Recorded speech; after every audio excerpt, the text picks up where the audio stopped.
wonder, like, what was the inspiration when you were working on that album? The inspiration is like when I was in Africa. You know, I was in Ghana during the COVID time, and I had to stay there, and I went to a place called Bolgatanga. So while I was there, I decided I'm going to do something. And I've always had lots of lyrics and some ideas in my head. So I thought, now I'll do it. So I called some musicians together.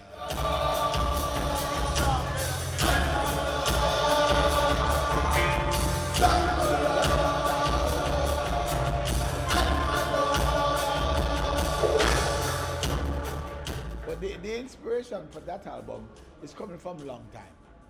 It's been there from I'm in Jamaica. Kind of in Jamaica, I always go to the Poco Church, which is a spiritual church, and they have the different types of drumming which they brought with them from Africa. You know, so I had it in there because I always go to the Poco Church, and plus we have the Iyabinghi, which is my grandmother's sister, Nana Bonji. She have a Rasta camp, and I used to go there. And like I'm 7 years old, and I was one of the youth drummers in the camp. So I carry all that with me. Everywhere I go, I carry that. I've learned, you know. And because of that, when I was in Africa now, because I was playing the poco drumming, which is the kumina drumming, when I went to Africa, I was able to fit in. Because that drumming that I was playing in Jamaica was directly come from the people that was taken there. It's a spiritual church. And as a boy, I used to love going to that church. I didn't have no fear of it. You know, people were saying that church is evil or bad or hobby or whatever. But as a child, I never see these things. All I can see and hear was the drumming and the chanting, and that's what brought me there.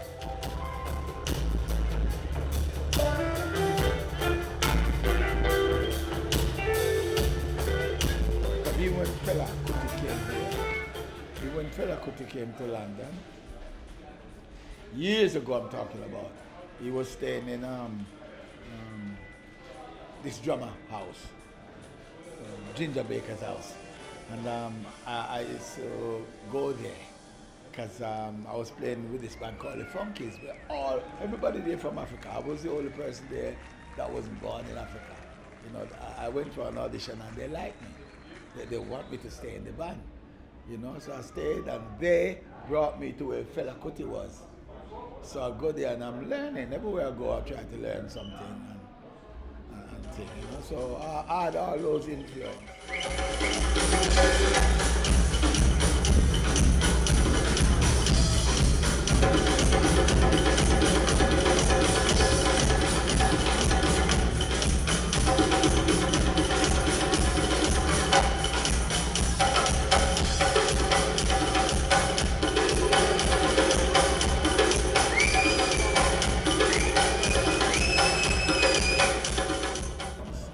To Africa, I didn't feel like I could go and sit with them and play with them.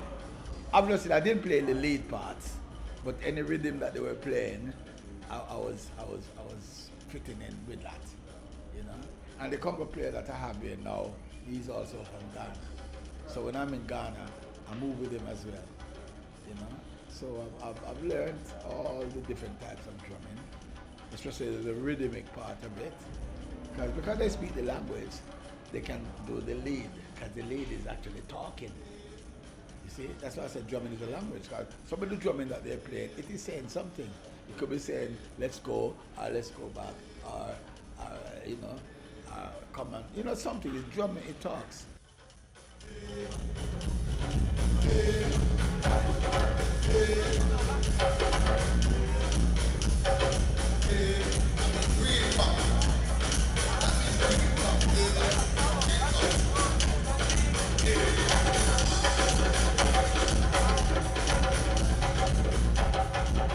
Drumming is very special to me. Even though as a youth they used to beat me, because most of my family, they are Christians. Mm-hmm. And Christians, they don't like you going to the Poco Church, because the slave masters beat that out of them. No, because they didn't understand. They were talking with the drums. They didn't want to talk and they don't understand what they're talking about. So there's only a few churches in my area, Poco Church. A woman called Mother Ibert, which is Toots auntie. Yeah, Toots and the Meters. Yeah. That's auntie, Mother Ibert. She had a Poco Church. That's a church. That's a Poco Church I used to like going. Cause it wasn't far from my house. I could walk there in about less than 10 minutes walk, 5-10 minutes walk. So as I said, when I went to Africa, I could go and play with most of the bands there. Because the thing is, once they teach you something and you hear it, you automatically play it. And that's how I was with drums. Even the master drum, and they'll show you a rhythm. And then I just hold it.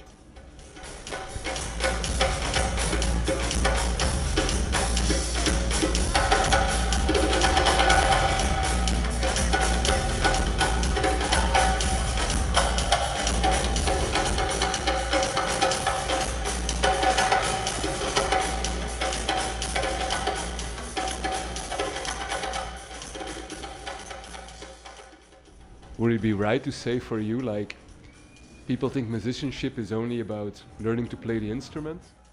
But I think for you, traveling is maybe just as much a part of being a musician. Well, I think everything is a God gift. It's a gift. The only thing is you get the gift and you have to develop on it. You know, even a footballer, a great footballer like Messi or Pele or any one of them, they have the gift, but at the same time they still have to work on it. You understand what I'm saying? That's what it is. Some people get the gift and they put it away. They don't bother with it.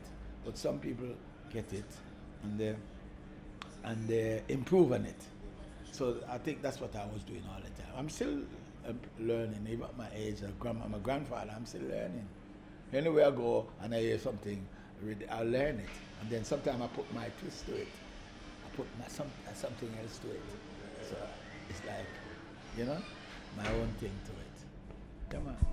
Your friend also told me that apparently you have been building the African Head Charts sound system. Can you tell a little bit more about that? System as well. And the sound system is called Institute of Dub Theology, which really we're not playing the later day dubs, like the one they're going with machines and somebody in the yard and they put the sample this and stuff. No, we're playing the real dub.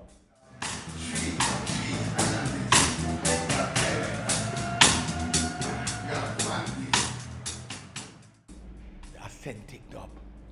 That's what it's all about. That's what that sound system is all about. Like Yabi U and Lee Perry and, you know, Twinkle Brothers and, you know, those dubs from the 80s and all that time. That's the kind of dub that I play. So the sound system is maybe a way to educate people for you? Yes, it's kind of educate them to let them know that there is something missing. Something is missing. Because the original dub was happening in those days, in the 80s. I even go further back, but in the 80s, those are the real dub. You know what I mean? That's a real dub. I'm not saying that they're not playing dubs, like you have Jashaka and you have Channel 1 and all these sound systems. Yeah, they play it, but what we are doing is 100% organic dub. That's what that African Head Chart sound system is all about. Organic dub. I hope I can see you play again, live or with the sound system very soon. Yes. Thank you very much for your time and thank you for the show tonight. Bless Bonjo, thank you.